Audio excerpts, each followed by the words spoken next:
We usually give about 5 minutes for gathering. 5 minutes for gathering. It might be best if we start right on time and let people trickle in, just because the at the Yeah, end people can yeah, watch the recording, but just to yeah. Okay, I'm gonna let folks in if that's all right with all of you. yep, yep, good. Wonderful.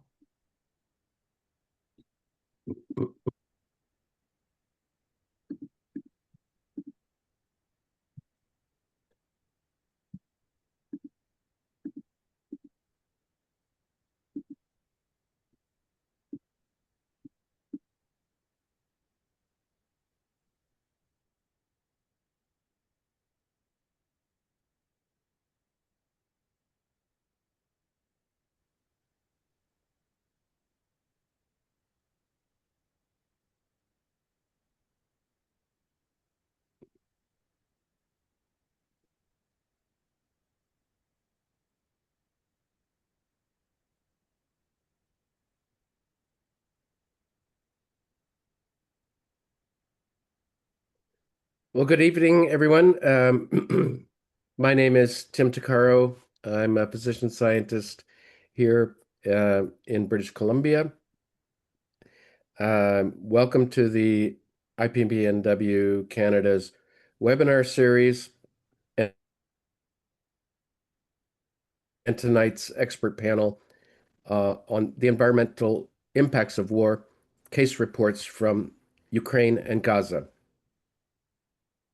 I am the co-vice president for IPPNW North America, also known as Turtle Island. And each of us are joining in today from a place that has a history of relationships to the land and the people who have lived there. I'm joining you from the unceded lands of the Kakite First Peoples, now known as New Westminster, British Columbia. The Kakite lived here thousands of years, uh, enjoying the bounty of the mighty Fraser River, and they were extirpated from these shores in just a few decades after first contact with Europeans through settler violence, disease, and cultural annihilation. Their story bears resemblance to colonial tactics deployed today and around in Palestine and around the world. And it is a reminder of how important it is to acknowledge our relationships to land and to remember the complete history of its inhabitants.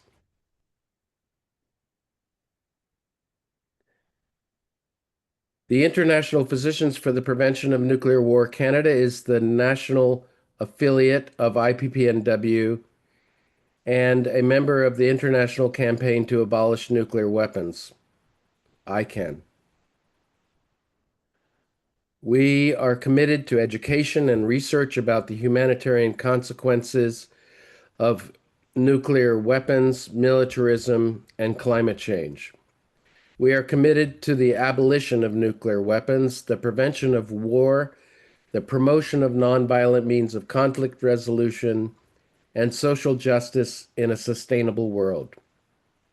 We are thrilled tonight to be co-sponsoring this event with Doctors for Planetary Health West Coast and Greenpeace.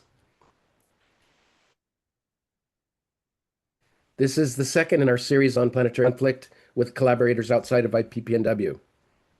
War prevention is a key concept in environmental health, and we welcome this collaboration.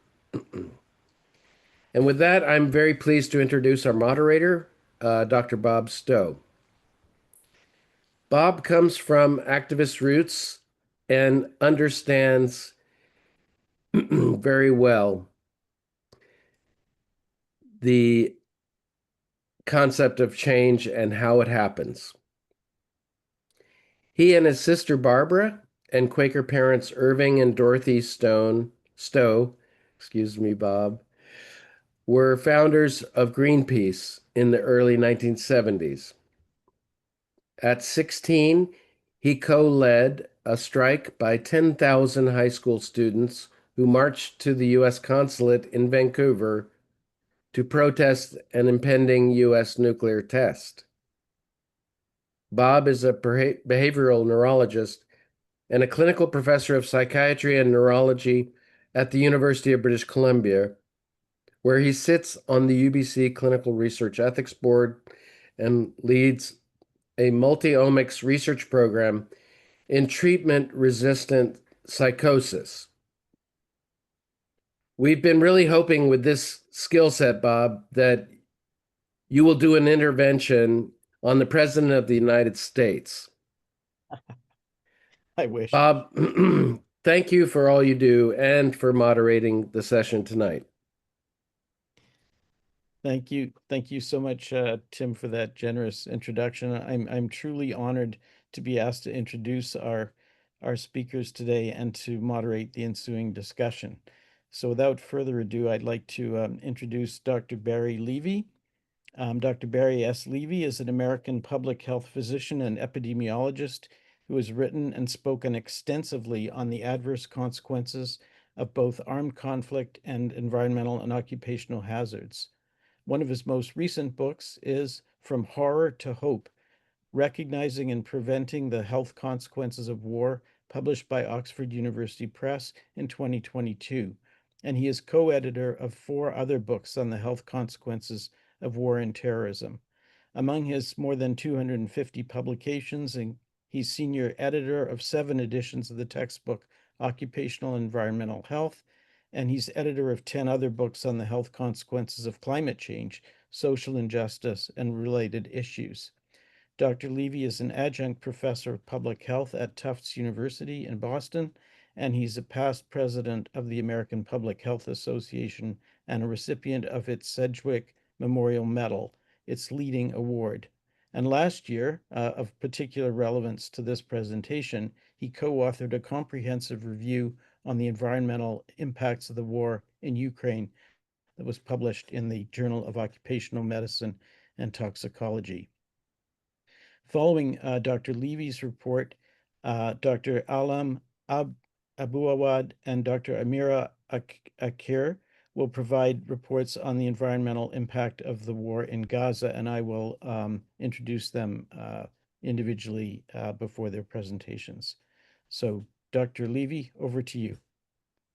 Thank you, Bob. It's good to be with all of you today, and I appreciate IPPNW sponsoring this webinar early on. In fact, 5 days before the war in Ukraine began, Russia's war in Ukraine, before Russia's invasion in February of 2022, IPPNW globally put on a webinar on the topic of the impending war in Ukraine.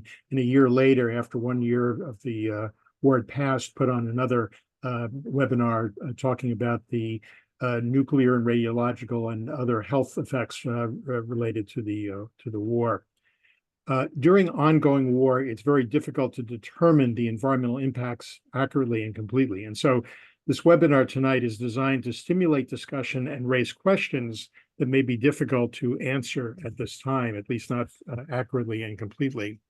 I want to acknowledge Dan Ryarchuk, co-author with me and others in the paper that Bob already made mention to, and it's cited at the bottom here in the Journal of Occupational Medicine and Toxicology published last year. So thank you, Dan. A few basics about Ukraine. Ukraine's in Eastern Europe. It's surrounded, starting from the southwest here, by Moldova, Romania, Hungary, Slovakia, Poland, Belarus, and Russia on the east and southeast. As far as Ukraine, it's a very large country. It's about the size of Texas in land area. And prior to the beginning of war in February of 2022, it had about 44 million people, about the same number of people in California at that time. A few basics about the war itself, and some of these figures are the best estimates at the present time. They may, at the end of the war, it may be determined that these numbers are underestimates or overestimates.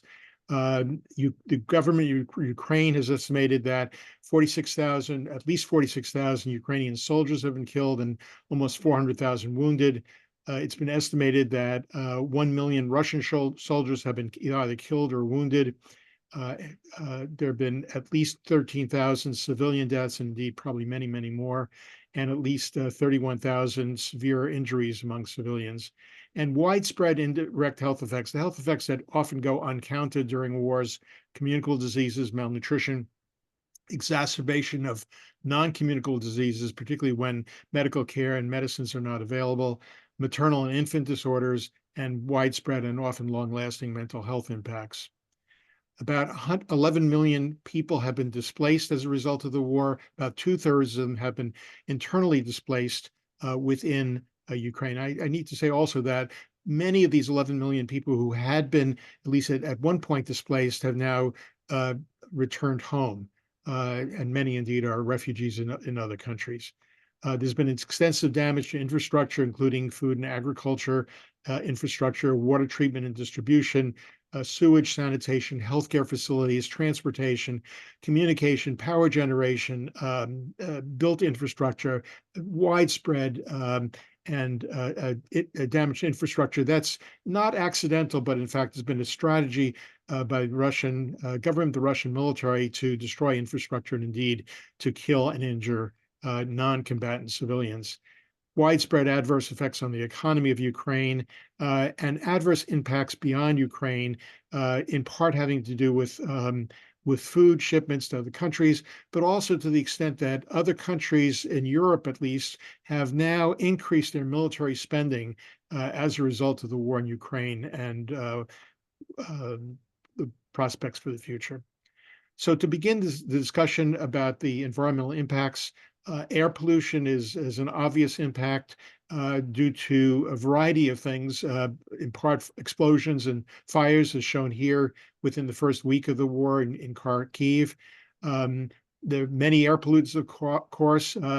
Best estimates is about a 10% increase overall and on average of so-called fine particulate matter, so-called PM 2.5. This, of course, has varied over time and space. About a month into the war in Kyiv, the level of fine particulate matter was 28-fold the WHO guideline, 28 times the high point of the WHO guideline. There's been a 10% increase in nitrogen dioxide. On the other hand, there's about an 8% decrease in ozone in cities near the war zones, primarily due to reduced vehicular traffic. Release of ionizing radiation has been a major concern. The Zaporizhzhia nuclear power plant in eastern Ukraine is the largest in all of Europe. It has 4 nuclear reactors, and it has been attacked during the war. It is fragile, as many other nuclear power plants are. It's not armed troops protecting it. And there's been destruction of the infrastructure by Russian shelling and damage to power lines that supply power to the plant, including power to keep the water cool and keep the nuclear reactors appropriately cool. And indeed, there's also been intrusion into the restricted area around the Chernobyl power plant, where there was a meltdown in May of 1986. I'll come back to that in a moment. And of course, there's been the threatened use by Vladimir Putin of using nuclear weapons in the war in Ukraine. With regard to the Chernobyl exclusion zone, there have been several violations of that exclusion zone with resultant health effects. Russian troops, starting in 2022, dug trenches, even in the most contaminated part of the zone, receiving significant doses of radiation. There's been widespread looting of the plant and radioactive materials with that resultant radiation exposure, at least among to the looters. And there was a drone attack in February of this year that damaged the so-called sarcophagus, the safe confinement structure of the plant, resulting in significant damage to this protective shelter, but not, thankfully, increased radiation. Tanks and other vehicles generate an extensive amount of greenhouse gases. And I might just say more generally, military operations throughout the world, not only during war, but in preparation for war, generate huge amounts of greenhouse gases. Millions of tons of carbon dioxide have been released by vehicles in the tanks and other vehicles in this war. There's been also damage to renewable energy infrastructure. And in many ways, Ukraine was advancing in that direction. In the first 8 months of the war, 75% of the wind stations and 50% of the solar stations were taken out of service as a result of the war. And health consequences of climate change will ultimately be increased as a result of this increased generation of greenhouse gases, as listed here. There's been extensive water pollution, both of surface waters and of groundwater. And of course, damage to soil, contamination of soil will ultimately, in many cases, lead to greater groundwater pollution and contamination, which is difficult to undo once it occurs. Water pollution has occurred as a result of damage to industrial facilities, ammunition and military equipment, explosive weapons and their residue, wastewater discharge, and flooding of abandoned coal mines. And indeed, there are many coal mines throughout, particularly eastern Ukraine, that were abandoned, and flooding has contributed to water pollution as a result. There's been much damage to farmland. Many of you know that Ukraine and Russia have been producing, up to the war at least, about 30% of all internationally traded wheat and other grains as well. And the war has reduced food production in Ukraine, and Russia has intermittently and often disrupted the export of wheat, corn, and barley from Ukraine to countries in Africa and Middle East, with resultant malnutrition and other adverse health effects. Another major environmental problem is landmines and unexploded ordnance, or UXO. By UXO, I mean unexploded artillery shells, grenades, mortar shells, cluster munitions, rockets, missiles, and improvised explosive devices. It's been estimated by the Ukrainian government that about 29% of the land area — this is hard to imagine, but it's certainly very possible — that 29% of the land in Ukraine has been contaminated with landmines and or unexploded ordnance. An area of about 67,000 square miles, larger than the state of Florida, just to put it in perspective. More than 1,000 civilians have been injured or killed by landmines and unexploded ordnance, and about 12%, at least 12% of these victims have been children. And it may take at least 50 years to clear all the land that's contaminated with landmines and UXO. This is a picture of an advanced Russian landmine, one that doesn't wait for somebody to touch it to explode, but actually even footsteps in the nearby vicinity will trigger this, and the people nearby will be maimed or killed as a result. There's been damage to the soil as well. Some of it is due to, indirectly due to water pollution. Some of it is due to deposits of particulate matter in the air. But there's been also physical disturbances due to troop movements, tunnels, craters from explosions, chemical contamination with heavy metals and chemicals from explosives. And as a result, there have been changes in soil biology, the full extent of which we will not know until long after the war is over. There's been much damage to the built environment, apartment houses and other residences, places of business. Many schools have been bombed and otherwise destroyed. And here's the city hospital, and part of the city hospital in Kharkiv that was destroyed. And indeed, many healthcare facilities have been destroyed. Damage to the built environment, in addition, causes loss of shelter and security, safety hazards not only to the people who live and work and go to school there and are patients in these facilities, but also injuries to rescue and recovery workers, and health hazards as well due to toxic chemicals from explosions and fires and various hazardous dusts. Much damage to animal habitats and ecosystems. Indeed, we will not know the full extent until long after the war is over. There's been much deforestation and wildfires. More than 800 protected areas have been adversely affected, meaning natural parks, natural reserves, and so forth, and actual loss of plant and animal species. This is a forest fire about 3 months into the war in eastern Ukraine.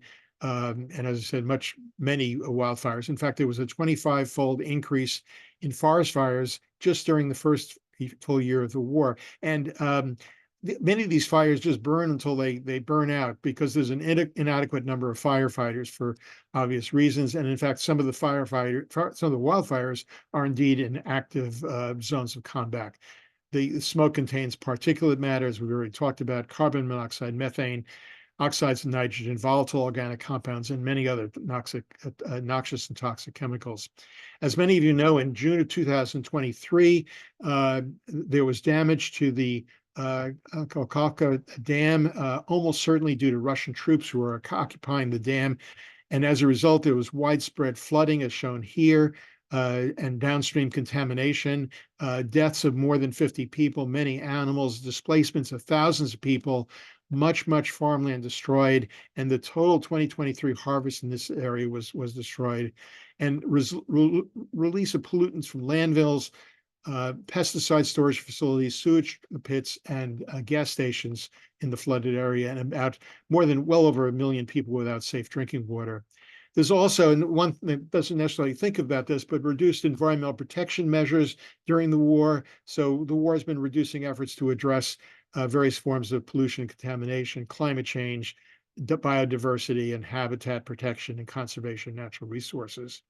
A word or two about reconstruction. It's like going to take decades. There needs to be a systematic assessment initially of an objective and expert assessment of physical and chemical damage. And advanced technologies such as satellite imaging may be helpful, but there's no substitute for on-the-ground assessment and getting samples and fully assessing the damage. And it may need the equivalent of a Marshall Plan to fully restore and reconstruct the area. There is existing international law for the protection of the environment during war, although one could easily argue that this is not very effective.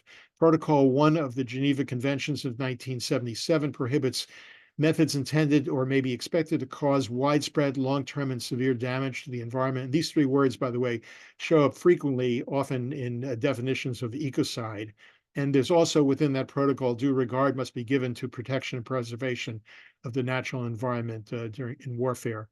The Convention on the Prohibition of Military and Other Hostile Use of Environmental Modification Techniques also addresses the protection of the environment by prohibiting environmental modification techniques that may have widespread, long-lasting, or severe effects. And protection of the environment during war is also in other parts of international law that protects the works and installations that contain dangerous forces, such as the dam we looked at and nuclear power plant we looked at. The principles of rules of war, such as distinction, proportionality, and the use of necessary or minimal force also apply to the natural environment. There are also specific rules on protected areas like water supplies, agricultural areas, and protection of cultural property. Nevertheless, there need to be, and there are existing conventions and treaties on chemical, biological, nuclear weapons, and landmines that indeed also protect the environment. The Rome Statute of the International Criminal Court considers as a war crime the launching of an attack knowing that it will cause widespread, long-term, and severe damage to the environment more than any military advantage. And several countries have wars that criminalize damage to the environment. The International Committee for the Red Cross recommends that warring parties develop special agreements to provide additional protection, but in fact, this indeed rarely, if ever, happens. There is indeed a need for more and more effective international treaties and indeed an international convention on the protection of the natural environment during war. But the only way to fully protect the environment during war is to prevent war itself by resolving disputes nonviolently, by reducing the root causes of war, and by strengthening the infrastructure for peace. Thank you. Thanks so much, Dr. Levy, for that comprehensive and powerful and overwhelming overview of the devastating environmental consequences of the war in Ukraine. I'm going to ask that questions be deferred until the panel discussion at the end, just so that each speaker will have enough time to present their talk. So without further ado, I'd like to introduce Dr. Ahlam Abuawad. She is a Palestinian-American public health and toxicology researcher who earned her PhD in environmental health sciences. She is currently a postdoctoral fellow in the epidemiology department of the Geisel School of Medicine at Dartmouth, and her research primarily focuses on arsenic, nutrition, and metabolic outcomes such as BMI and diabetes. However, she is first author on a review of the environmental consequences of the war in Gaza that was just accepted to the Journal of the American Public Health Association, published online today, I understand. So, and Dr. Aker, who will follow her, is the senior author on that publication. So congratulations, Dr. Abuawad and Dr. Aker, and Dr. Abuawad, take it away, please. Thank you for that wonderful introduction. Dr. Amira.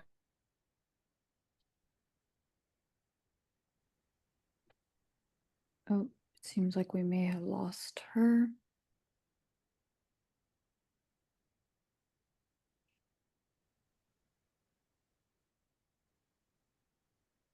Frozen Shall I for go? a moment. Wondering if maybe Dr. Aker, Shall I? your talk next. I realize things will be out of order, but That's while Ahlam is fixing her. oh, Sorry, we back. lost power. I'm using my hotspot. But yeah, Dr. Aker is actually going to go first, so I'm going to share my screen and allow her to go Oh, first. You're not in Gaza, are you? No. Well, let me introduce Dr. Aker then.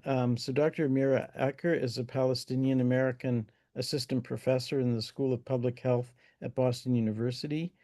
She is an environmental epidemiologist who applies interdisciplinary research to identify risks associated with exposures to contaminants of emerging concern, including, I note, those associated with unconventional oil and gas development. And I note that she actually published on that in British Columbia, where I'm hailing from, and Dr. Takaro as well.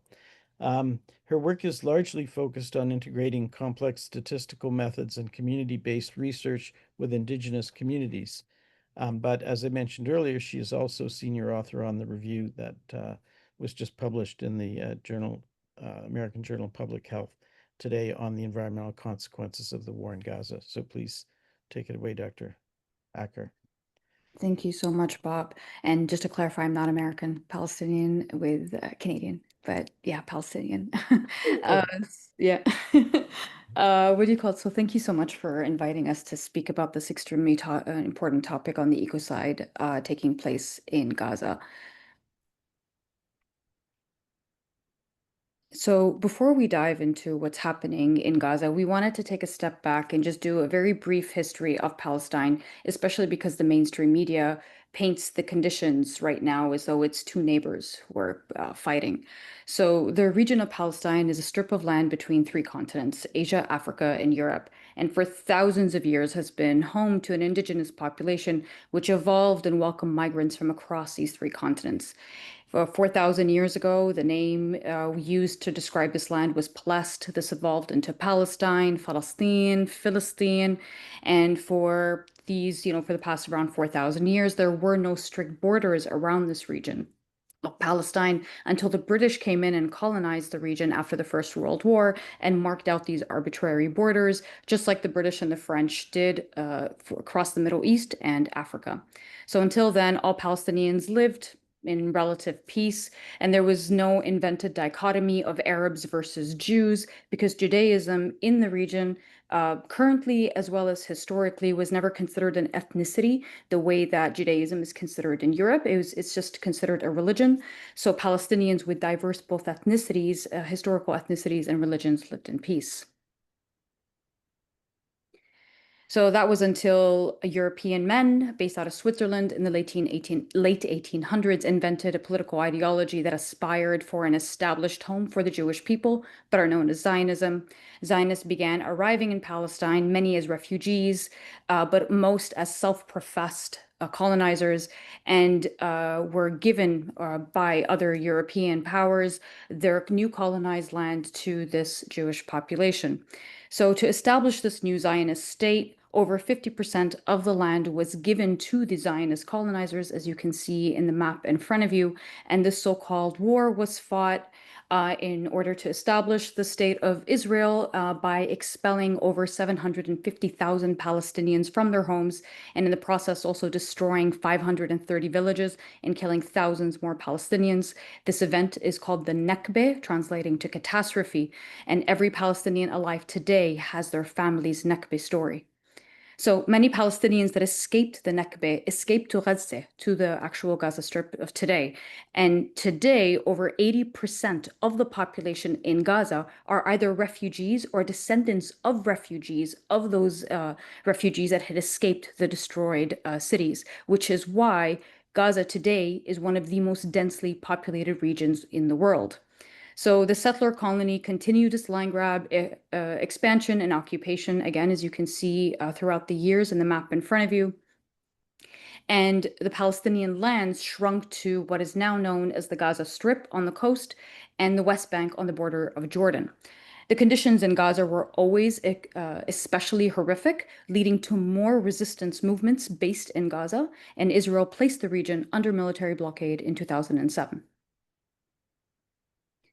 So now let's take a deeper dive into Gaza. So the Gaza Strip is a 25-mile stretch of coastal land. Since 2007, the Israeli blockade ensured no freedom of movement in or out of the land out of the region, excuse me, by land, sea, or air.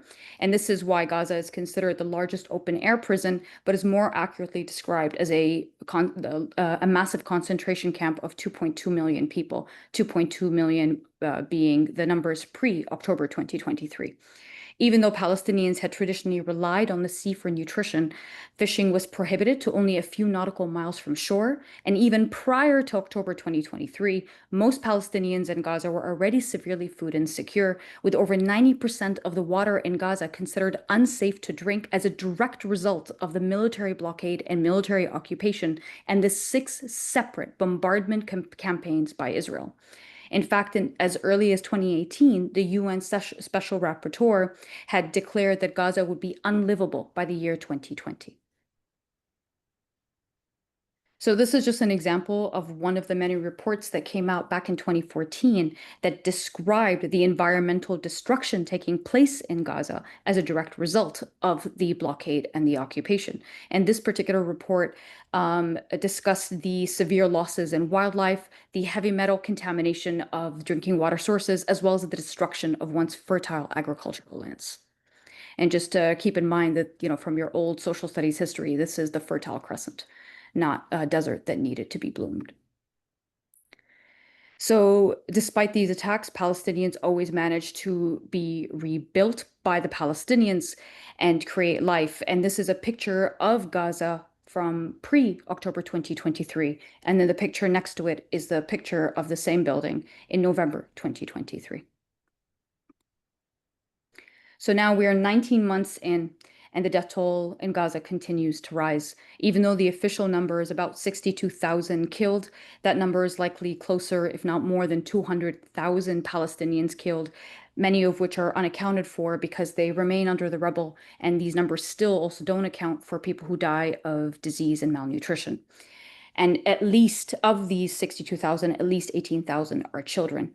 And despite these horrific numbers, we still haven't begun to consider or think about the long-term repercussions.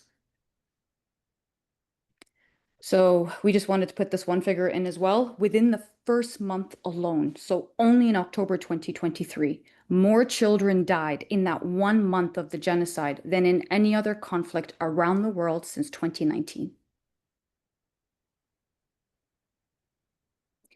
So in our scientific circles and in our environmental health circles, we realize that there seems to be this misconception that this was not a public health matter, that this was too political and it was somehow too complicated or too complex to understand simple colonial, colonized, oppressed oppressor. So we decided to put a review together to specifically focus on the environmental destruction of Gaza to inform researchers in our field on the depth of this issue. So we focused on a scientific review and only included peer-reviewed sources of information or international sources of information like the United Nations. And it was very important for us that the majority of the authors were Palestinian so that we can maintain our voice. And we're very, very happy to report that this was just published today, 4 hours ago. And if you'd like to see the paper, there's a QR code there, and we can also include the link in the chat later on. So I'm now going to very briefly go into a summary of our review, and we tried to cover multiple different sections under the umbrella of environmental health, and I'm just going to quickly go over some of these, and then Dr. Ahlam is going to take over. So I'm just going to start with the section on water, wastewater, and hygiene. So this is a fantastic figure on the left that depicts the amount of water required for a healthy life by the WHO. So you'll see that second column there. The WHO lists a minimum of 100 liters per person per day, and this covers everything from drinking water to shower, any kind of household requirements in order to maintain a healthy lifestyle. Settlers in Israel are accustomed to about 230 liters per person per day. Palestinians in Gaza before the current genocide only had access to 88, and right now, today, they only have access to 3 liters per person per day. This was a great figure. As you can see, the figure shows the destruction of the infrastructural facilities. This includes gas stations, power plants, wastewater facilities, or even waste treatment plants. So, wastewater treatment plants, excuse me. And you can see how the number continues to decrease over time throughout this genocide. And of course, the destruction of the infrastructure and the lack of access to clean water has led to an exponential increase in infectious diseases in Gaza, which has led to severe cases of polio. Excuse me. It was actually the first case of polio in 25 years. And there is a 10-month-old infant that unfortunately caught the virus and is now paralyzed. So I'm now going to go into the chemical contamination and debris. And this, the chemical contamination that currently occurs in Gaza is a direct result of the bombs themselves, as well as the destruction of the buildings that also leads to extreme pollution and debris. So with the systematic destruction of Gaza, this graphic depicts what happens every hour, night or day in Gaza as of November 2023. So again, these numbers have gotten a lot worse. So 42 bombs were dropped every single hour. That means that during this presentation, 12 buildings were destroyed, 15 people would have been murdered, 6 of whom were children, and an additional 35 people would have been injured. That means that at least 100,000 tons of bombs have been dropped in Gaza since October 2023. And given that Israel also has nuclear weapons, there's always that risk. This figure similarly depicts the destruction of all buildings in Gaza. These numbers are accurate, I think they depict up until September of 2024, and you can see the destruction of the buildings over time. This is another figure that also just depicts the destruction of Gaza, with each one of those red columns depicting the amount of debris that exists in that region. And a report by the United Nations Environmental Program stated that it would take 15 years to clear all the debris in Gaza. And this is based on the assumption that the military blockade is lifted and 105 trucks with a 19-ton capacity operate in 8-hour shifts every day for those 15 years. And with that, I'm going to pass it on to my colleague, Dr. Ahlam. Thank you, Dr. Amira. The next issue we assessed was noise pollution. While noise pollution has a high environmental health impact, especially in Gaza, it is often overlooked. In our paper, we attempted to integrate the limited research on noise pollution. This video captures audio for the drones that are constantly flying above Palestinians, something that has become so commonplace, they refer to it as zanana.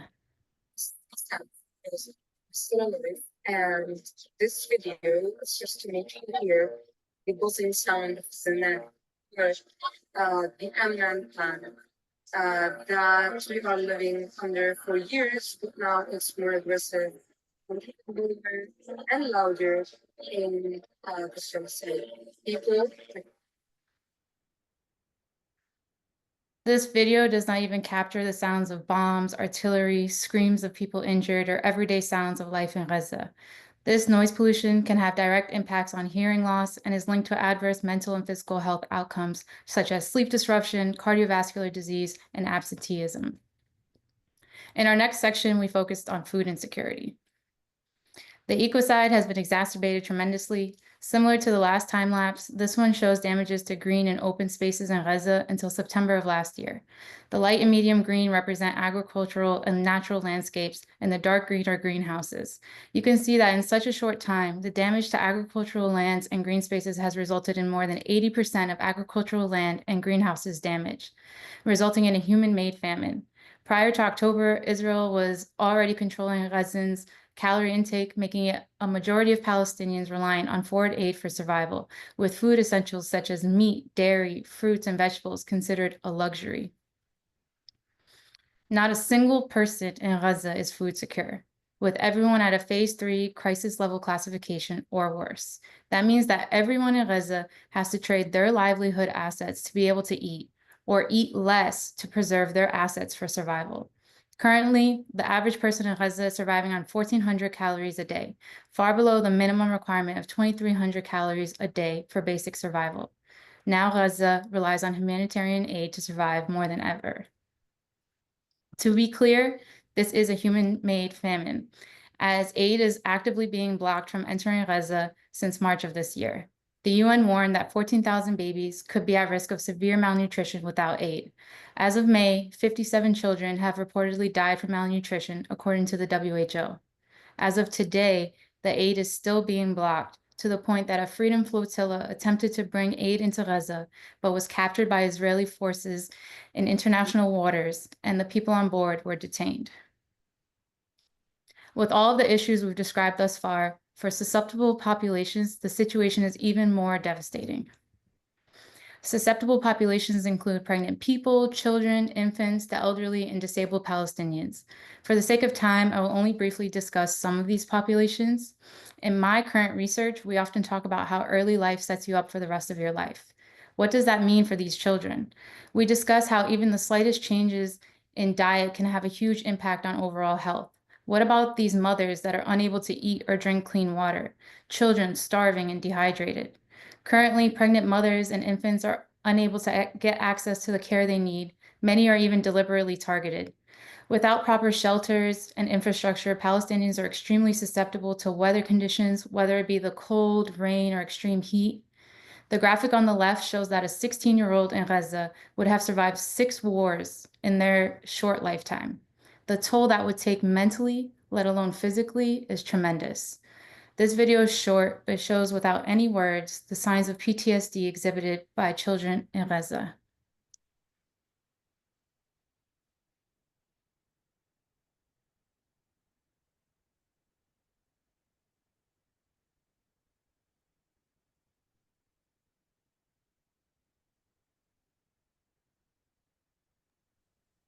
With all of the bombardment and targeted destruction of the healthcare infrastructure, access to healthcare is minimal as the healthcare system is on the brink of collapse. Even before the last 19 months, there was already a lack of access to healthcare in Gaza, with 54 patients dying waiting for a permit to seek outside medical care in 2017. Prior to October of 2023, there were 36 hospitals in Gaza. Of those, only 18 remain partially functional today. Those few remaining facilities are completely overwhelmed and lack healthcare personnel and basic supplies. Patients are dying from infections as hospitals are at a breaking point due to the skyrocketing demand for medical services. These healthcare facilities were not built for mass casualty. In fact, no hospital in the world is built for this kind of sustained severity of mass casualty, nor can any be able to sustain it. With the soil and groundwater contaminated by munitions and toxins, the sea choked with sewage and waste, the air polluted by smoke and particulate matter, the sounds of bombs, artillery, and drones now commonplace, olive groves and farms in Gaza reduced to packed earth, aid actively being blocked from entering Gaza, and the healthcare system barely operational, especially with the targeted murder and torture of medical personnel, human health is a major concern. As we've barely touched upon in this presentation, all of the environmental destruction and degradation is having severe, long-lasting repercussions on the health of Palestinians for generations to come. While the other 6 issues assess the devastation from a Western sense, in the last issue, we detail what institutions often fail to highlight: the mental and psychological damage, cultural cost, and loss of identity from the destruction of the Palestinian environment and the uprooting of wildlife, orchards, and farms. The olive tree is symbolic to Palestinians, not only as an important source of economic livelihood, but also because of its representation of connection to the land. This connection is seen in 3 ways. The first, sutra, meaning securing sustenance for a family. The second, auna, representing collaboration and family solidarity. And the third, samud, meaning perseverance, steadfastness, and connection to community. As olive trees and harvestings have been attacked by the occupation and attempts to sever Palestinians' connection to the land, that has made something as simple as planting a tree a form of resistance. Other forms of resistance include preserving the culture and identity of Palestinians through global grassroots efforts, cultural events, and educational programs that attempt to document and disseminate Palestinian stories. From cuisine to clothing, such as the keffiyeh I'm wearing today, to dance, the Palestinian culture is transcending borders and uniting individuals. Existence has also become a form of resistance, as the occupation attempts to erase Palestinians and co-opt their culture. Thus, besides existing, I have been finding my own forms of resistance in the realm of environmental justice. From testifying at hearings, attending protests such as the ones in The Hague during the ICJ trials, writing poetry, op-eds, and manuscripts, teaching others the art of Palestinian embroidery known as tatreez, participating in interviews and fundraising for many families in Gaza, I have seen some progress. Some positive results include the city of Lebanon and New Hampshire passing a ceasefire resolution, among other cities throughout the US, as well as New Hampshire voting down an illegal anti-BDS bill. More individuals are also becoming aware of the current plight of Palestinians, and part of my family was able to evacuate to Egypt for safety. Additionally, the ICJ ruled that what is happening in Gaza a probable genocide, and several countries, including Australia, Canada, and New Zealand, have started sanctioning Israel. It may seem like none of us have power, but we all have power, especially when we work together. Thus, I encourage all of you to find your forms of resistance and take a stand for protecting all human life. Here are some ways we can all take a stand, from contacting your local reps to educating ourselves through books, documentaries, movies, news articles, spreading awareness, and attempting to amplify Palestinian voices. A major form of resistance is boycotting, and here's an app that you can use that is really useful. You can also attend protests, sign petitions, donate, and as always, pray. In summary, the extensive human rights violations and environmental destruction and degradation began long before October of 2023. Water shortages and sewage contamination increased dehydration, famine, and disease. Waste management has collapsed, increasing disease outbreaks. Air pollution from explosives and waste burning has increased exposure to toxins. Agricultural land is devastated, and food security is threatened with the aid blockade. The healthcare system's collapse further exacerbates risks, especially for susceptible populations. And in addition to the mental and physical trauma, cultural and identity loss are immeasurable, with severe public health impacts for years to come. But as I said before, there is always something we can do to help. Thank you. Thank you so much, Dr. Abuawad and Dr. Aker, for your very powerful and moving presentations and informative presentations. So at this point, I noticed there are some comments in the chat, and in the interest of time, I won't read out the comments, but I think I would direct you to the chat, because Dr. McGregor, for example, has put in a link to the American Journal of Public Health publication that we mentioned earlier in the chat, and some other resources have been added as well. Dr. Linda Thayer, my colleague in Doctors for Planetary Health West Coast, and a pacifist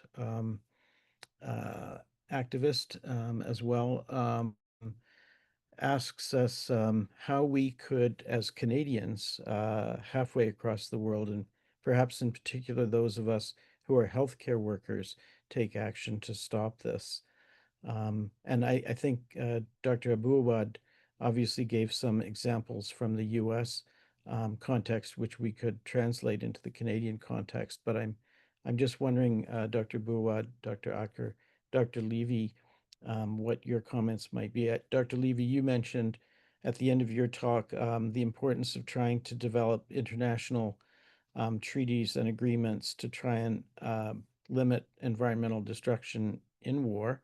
And I'm wondering, whether you think that there might be a possibility of making countries liable for the costs of environmental destruction, because that would be, I think, one way, if we could somehow get that kind of legislation passed nationally and then approved by international bodies, we might be able to help limit some of this in the future.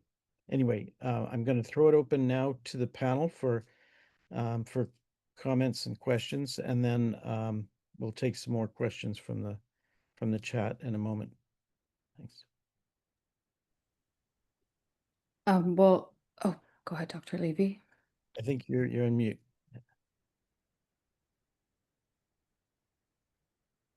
I just wanted to congratulate Dr. Aker and Dr. Abuawad for their outstanding, detailed, well reference with clear evidence of the widespread and profound environmental devastation in Gaza. Just extraordinary. I want to congratulate you on your report and your getting the article published in the American Journal of Public Health.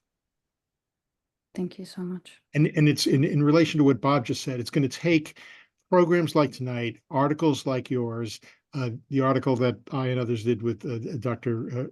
Ryarczyk, that will not only lead to, I think, better addressing the environmental and health consequences and humanitarian consequences of these wars, but war in general. We do need action. It needs to be on a global scale. And I think what Bob said, holding aggressors and aggressor nations accountable, and having conventions and treaties that have, in effect, teeth to enforce them is going to be vitally important. Thank you so much, Dr. Levy. And I also wanted to acknowledge your presentation. I learned, like I knew that things were really bad in Ukraine, but I didn't realize just how bad they were. So thank you so much for your presentation. And with regards to the response, so I think there's a number of things that healthcare workers can do. Number one, it sounds simple, but even speaking out, there's been a lot of medical workers as well as academics that have been self-silencing themselves, who refuse to talk about this because, again, it's under this guise of things being somehow too complicated, too complex, or too political, or for fears of being called anti-Semitic. And we really need to break through that this is really, truly a matter of, we're talking about genocide. Like this isn't a rational argument anymore with everything that we're learning and with all the images that are coming out. So I think in contrast to what's happening in Ukraine, where in the West, we talk about it, we know what's happening in Ukraine. When it comes to Palestine, there's always this sense of, people not wanting to talk about it because there's a bit of a risk. So I think just speaking up, learning about the matter, joining different organizations. There have been fantastic organizations that have been coming out, including Doctors Against Genocide, that have played a massive role in pushing the Canadian government and the U.S. government, that are more familiar with the Canadian government in order to take some sort of action. So, yeah. Yeah, I would just like to add one thing that Dr. Levy mentioned was that we have to go for the sources of war and the causes of them. And one main cause is funding. So we weren't allowed to put this in our paper, but one main thing that we wanted as academics were universities to divest from war, because that would make a huge impact. And it doesn't make sense for our universities to be investing in war when they're investing in education and a means for a better future. And there are divestment cities that are coming about as individuals work to try to divest. Thank you very much for those excellent comments. I see there's another question in the chat from Dr. Doug Kortemach about a march on the 14th. Doug, did you want to say something about this? Yeah, thanks, Tim, for correcting me on the date. There's going to be the March for Palestine on the 14th, and I don't know exactly what's happening, but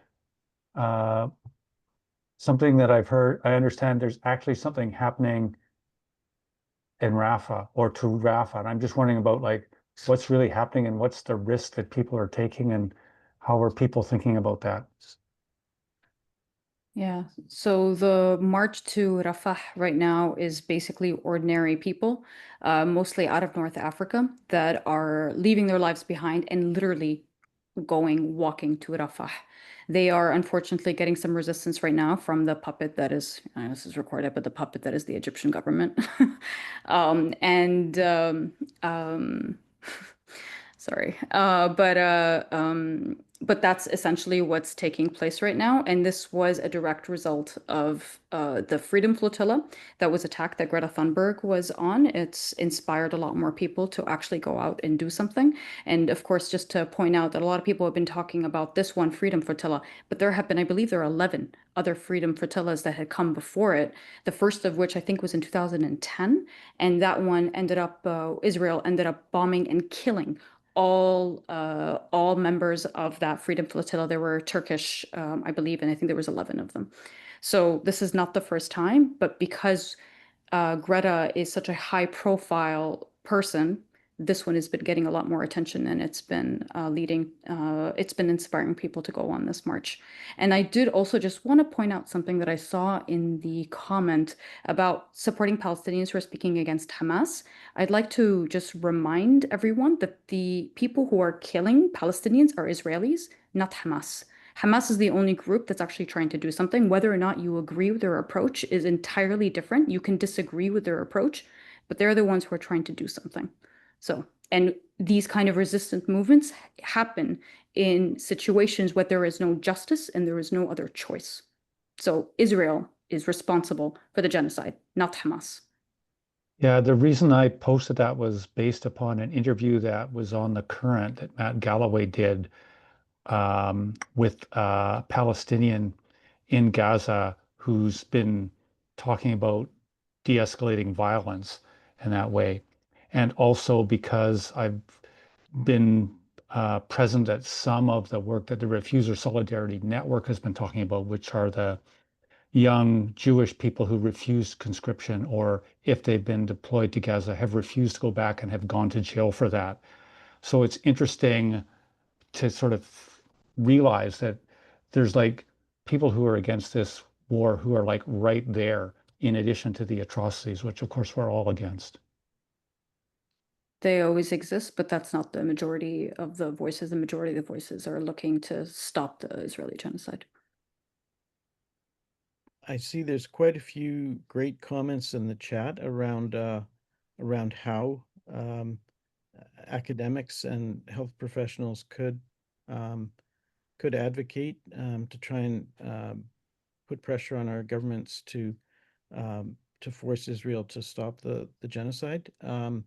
There's a question from Dr. Margaret McGregor about the reluctance, if the panelists have any thoughts about the reluctance of Canadian environmental organizations, with the notable exception of Greenpeace and Greta Thunberg, in calling out the links between war and planetary health and the environment. Greenpeace started actually as a single issue anti-nuclear protest, but it was started by Quakers. My parents and Jim and Marie Boland were Quakers, and quickly other individuals became involved who also understood during the Vietnam War, it was never more apparent that war and the preparations for war were the most environmentally destructive things on the planet, and you couldn't have respect for ecology without having peace. So that was really the beginnings of Greenpeace, and so I'm just wondering what your thoughts might be about these other environmental NGOs that are not taking a stance, and how we could get them to step up to the plate as well.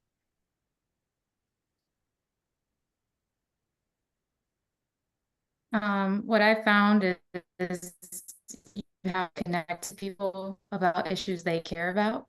And in doing so, that's when individuals get involved. For example, a lot of university professors didn't get involved until their students were directly attacked on campuses for free speech violations. And that is why Amira and I and Dr. Levy are here today, because we're reaching scientific audiences. We're reaching physicians who care about the health and the livelihood of individuals. And not to say that other people around the world do not care about the children, the civilians in Palestine, but it feels like Dr. Amira mentioned before, like we are unable to talk about them. And so in having these platforms, like you mentioned, our publication today, that is a big deal because that journal hasn't published on Palestine in over decades, if at all. And to have all of these scientists be exposed to this is really important. So what I was trying to say during the presentation is to focus on the avenues where we feel strong, where we feel confident. I feel more confident talking about science and even poetry, but others may feel they have stronger political ties. And we need everybody on board to have a unified front in order to stop what's happening in Palestine, Ukraine, and other genocides that are taking place like Sudan. So I think that is what I would suggest. I see a great comment from Hassan Shah.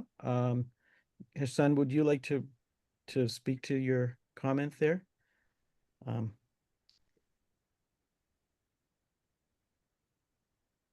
Maybe I can just read it out. In Gaza, protecting the environment is not separate from protecting people. However, the priority must always be to save lives now, survival of people, but this cannot be sustained without addressing the environmental foundations of public health and survival. Thus, humanitarian aid and environmental restoration must go hand in hand. And I think that really sums up really the philosophy behind us creating this webinar, and which our speakers have so nicely articulated and demonstrated with data and potent images as well. There's a question I see from Joe Mazzaros about congratulating Doctors Aker and Abuawad for taking this courageous and principled act, but can you talk about the changes that the occupation have made to the landscape in Palestine and how these changes have led to the outbreaks of forest fires in the region? Are there more such fires expected? And I think actually Dr. Levy, in his paper on Ukraine, has actually got quite a bit of data actually about the dramatic escalation of forest fires due to the Russian war against Ukraine. So maybe we could ask the speakers to comment on that. So thank you so much for that great question. So I kind of alluded to it a little bit in my talk with regards to this myth that when European Jewish settlers came into Palestine, that they made the desert bloom, even though it's the Fertile Crescent. It was always blooming. It was always an agricultural land, and the majority of Palestinians were farmers. So what actually happened was that when the settlers came in, they wanted it to look more like home. So what they brought in were 5 different types of trees, the majority of which were pine, European pine trees. Mislabeled as Aleppo pine trees are actually native to Europe, not to Syria. So just in case you look that up and you see it's called Aleppo, it's actually not native to Syria, it's native to Europe. But they brought them into Palestine because they grow really, really fast. They grow really, really high, and they were able to hide the 530 villages that were destroyed very, very quickly. And what happened is that these trees are they require a lot of water. So with climate change right now, what's happening is that these trees are basically soaking up a lot of the groundwater, and they're leading to a lot of wildfires in the region because they're catching on fire because they dry so easily. Very similar story to what we're seeing in northern British Columbia, and so it's. With these wildfires, if you notice as you watch the news this summer, a lot of the wildfires are kind of taking place within the state of Israel and not as much into the West Bank, because in the West Bank, we don't have those pine trees. So there has been a massive change in the landscape in order to make it look like Europe, and it's led to wildfires in the region. Thank you. Let's see. We have a lot more comments and information in the chat, various links that have been posted. Just wondering if we have more questions for the panel. Warren Bell, colleague in Doctors for Planetary Health West Coast and other environmental NGOs that shall remain unmentioned, asks, I wonder if the role of non-Palestinians, and especially those in positions of relative security, relative wealth, and social prestige, need to take more action, whether that needs to be ramped up, not leaving the protests up to those directly affected. And so I think that speaks to us, obviously, here in Canada, very strongly. The burden should not be on the people who are being oppressed.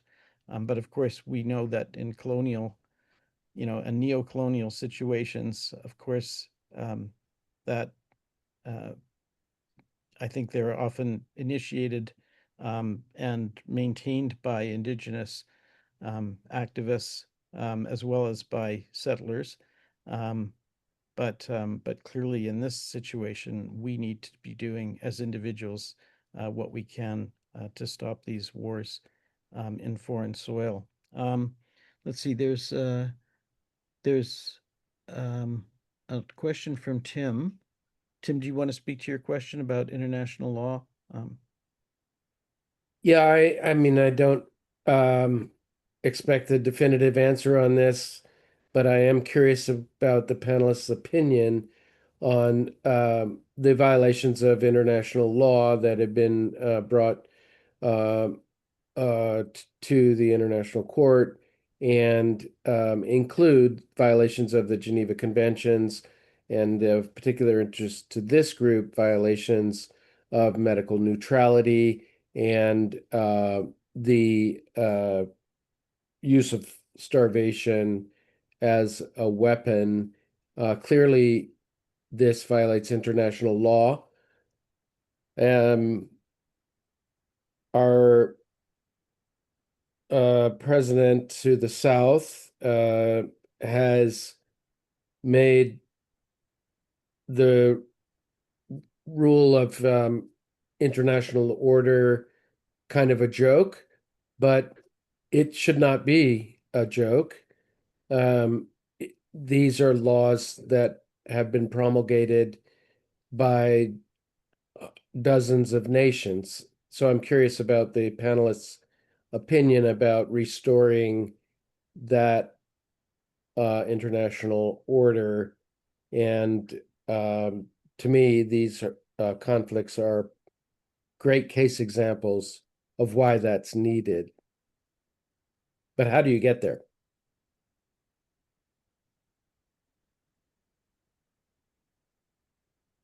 I wish I had an answer for this. Mary's the I think it's a oldest. He bit should have the answer. Well, no, there's no simple answer to many of the questions we're raising. It's going to take you know, efforts, getting more and more people engaged and involved in these issues. And as I think Dr. Aker just said a few minutes ago, people doing what they can with their you know, where they are and what their skills are and what their networks are, and everybody doing whatever they can within their own circles and reaching out beyond their circles and developing coalitions and so forth, both within their countries and internationally.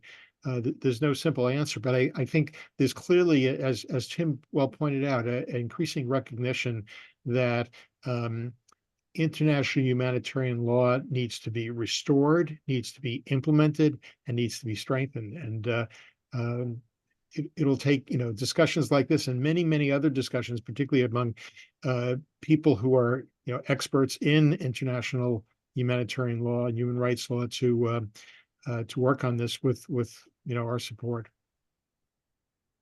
And I'd like to just add that international law is not effective if there isn't a way to enforce it. And that's the biggest issue that we're seeing today. It's not being enforced in many countries, including Palestine.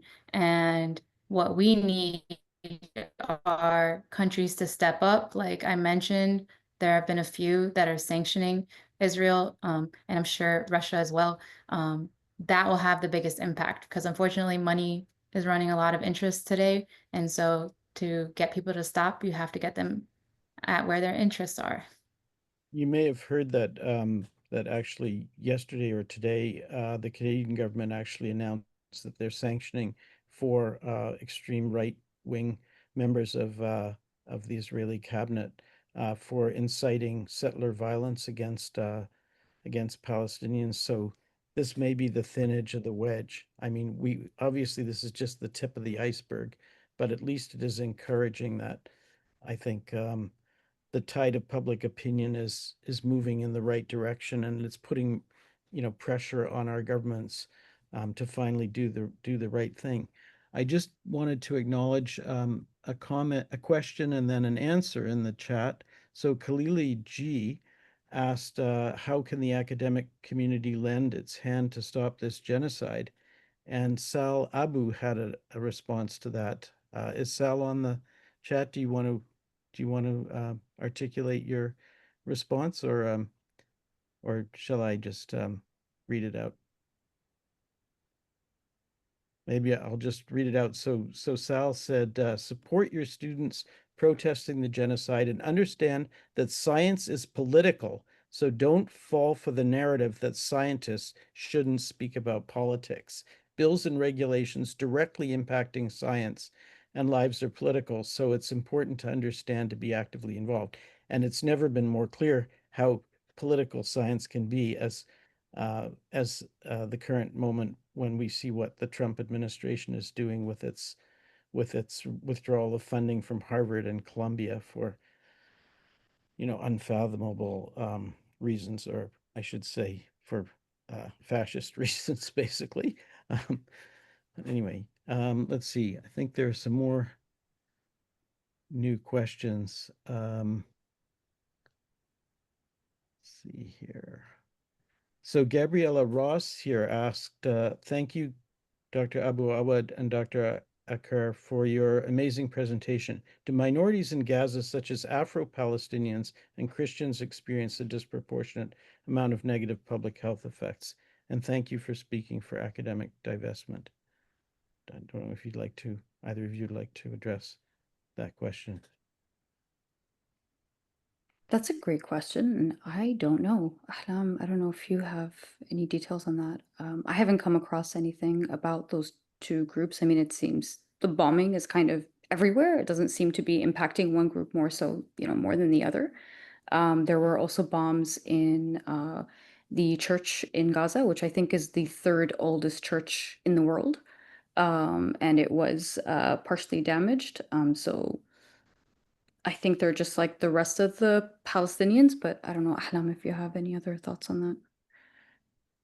Yeah, I don't have anything in terms of scientific knowledge regarding that topic, but I feel like, as we all know, no matter where you are in the world, that usually affects your everyday life.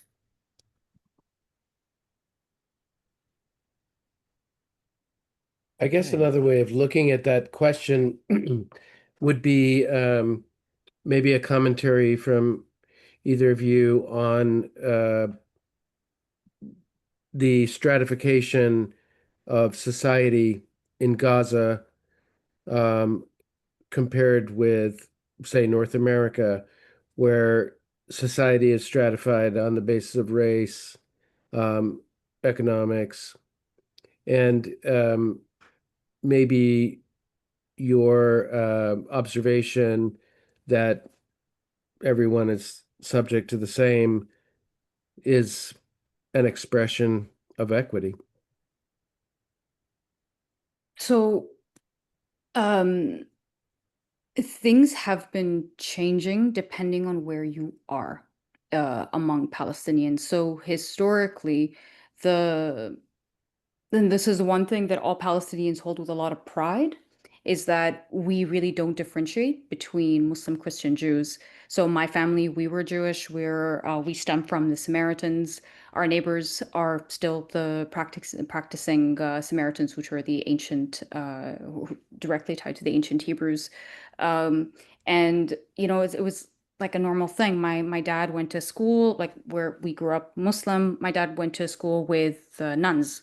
So like there was always this like really no difference by religion, and that really speaks to the fact that it was the region between the three continents, and there was migrants coming in from everywhere. So outside of Europeans coming in to colonize, be it through the Crusaders, again British, not because they were Christian, but because they were British, or outside of right now with Jewish supremacy, again coming in from Europe, there we've never really had issues by religion, by religious groups. However, there have been some changes, particularly for Palestinians that live within what is currently known as Israel, where there has been some division among the groups, and there might be something there, but I can't speak to it from a scientific perspective. Um, but you don't really see that in the West Bank nor in Gaza, where the Palestinians have sort of, remained strong. But that's as much as I can speak to that. And then in terms of equity, especially regarding Gaza, what Dr. Amira mentioned was like today, it doesn't matter if you are a rich doctor or a farmer, everybody on every level is the same right now. It just depends on where you're located and if you're able to get access to aid or have a huge family to take care of, or if you're by yourself. So in terms of equity, this really leveled the field for everybody. I see a question from my research assistant, actually, Mohad does say Gary Poor. Mohad asks, there are many organizations raising money for the people of Palestine to bring in aid and help rebuild Gaza. As there's a blockade and constant change in the state of Palestinian lives, it raises the question whether these donations ever reach those who need it. Do you know whether these donations are tracked, and are there specific organizations that are reliable or making measurable change? Do you recommend donating at this time, or would it make more sense to sponsor families directly, and if so, how? So from personal experience, I found direct sponsorship is the most effective. I have gathered donations and donated directly to my family. And one of my family members has been able to help over 350 families around him with the donations I've sent. So he's able to help people get medicine, food, clothing, even tents. But yes, with the blockade, it's really difficult to get aid in right now. Palestinians are really resilient and they have come up with many ways to survive. But as we mentioned in our paper, the main thing we need to do is stop the occupation and the attacks on Palestinians, because anything that's rebuilt will be destroyed in a matter of minutes. Any aid that's brought in won't matter if the people receiving it have been murdered. So for us, that is the main avenue. And as there are some organizations, but a lot of them have been stifled. UNRWA was a main one.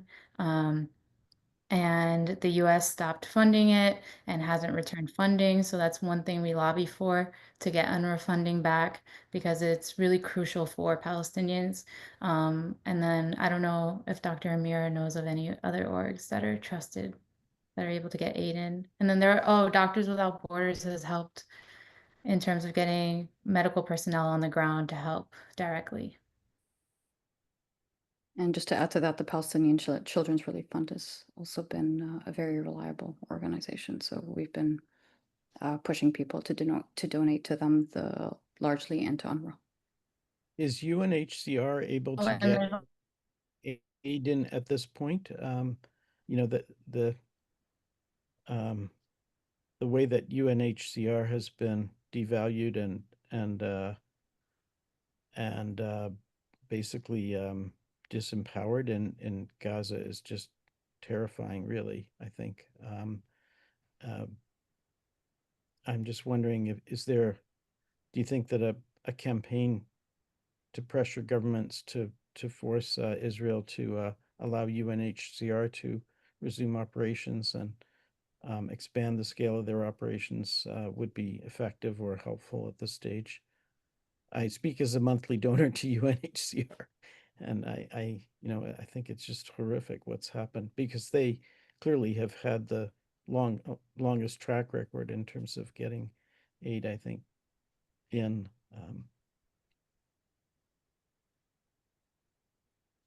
Yeah. So I think, are you referring to the UNHCR or the UNRWA, the UNWRA? I was thinking of UNHCR, and yeah, but UNRWA, yes, UNRWA also, of course, has been UNRWA actually. Um, yeah, I definitely think that would be great. Israel has not only stopped operations of UNRWA in Gaza, but they've also they've shut down their offices within Israel, and I believe also the West Bank, although that I need to confirm.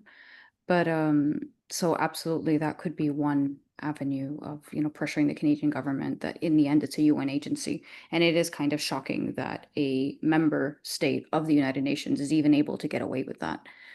It really speaks to the cowardice of a lot of UN member states, and this veto power that the United Nations seems to hold on to, and the ineffectiveness of the United Nations largely because of the US's veto power. Okay, I think at this point I think we're coming to an end. We're going to lose our Zoom session in a few minutes. So I'd like to ask our speakers if they have any closing comments, remarks. Anybody? Well, I'd just like to echo what's been said several times already, and that is, I encourage those people listening to this, live now or in the future, listening to this online, to take some kind of action. Each person is going to, do what they can do best, or what opportunities they have, or the networks they have, or the institutions they work in, or are members of. So I encourage everybody who's listening to this to take some kind of action, possibly even contributing to some of the organizations we talked about. Um, the the worst thing we can do is be passive and not take any action. And there's no guarantee that any specific action is going to be successful, but unless we try, there's no hope. We really need to get engaged, and I believe that all of us working together are actually more powerful than we think we are in terms of altering aspects of these situations.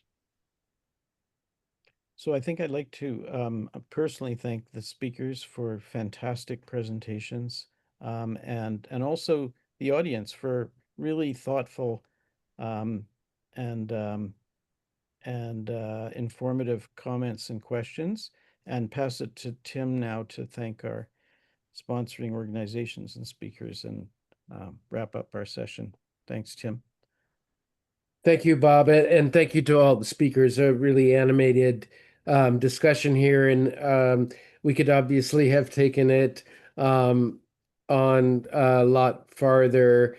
I was just about to launch into a question about the Security Council at the UN, which has been a major player in both these conflicts, really shirking responsibility for what they are responsible for, which is global security.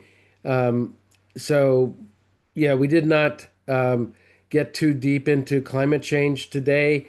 That will be the subject of another webinar in the future.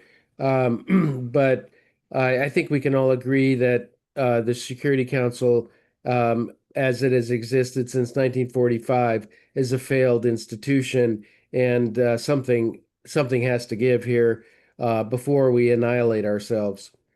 Um, so thank you, Dr. Ahlam. Thank you, Dr. Amira, and thank you, Dr. Barry, uh, for this excellent presentation.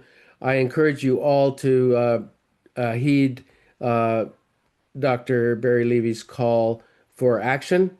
We all do have different gifts. We all have different spheres of influence, but we all can do something, and that's been made very clear tonight. I want to just note for everyone the IPPNW web page, which has a lot of information about how to extend the message. And I encourage you all to remain engaged and engage further in these existential issues that we face today. And thank you very much for coming tonight, all of you. Thank you all for putting this fantastic collection of people and together. It was wonderful to meet you all. Thank you. Shout out to Leah for helping to organize this and stick handle our preparatory meetings, as well as our sponsors, Greenpeace, Doctors for Planetary Health West Coast, and IPPNW. Thank you, Bob. Thank you, Tim. Good night, everyone. Right.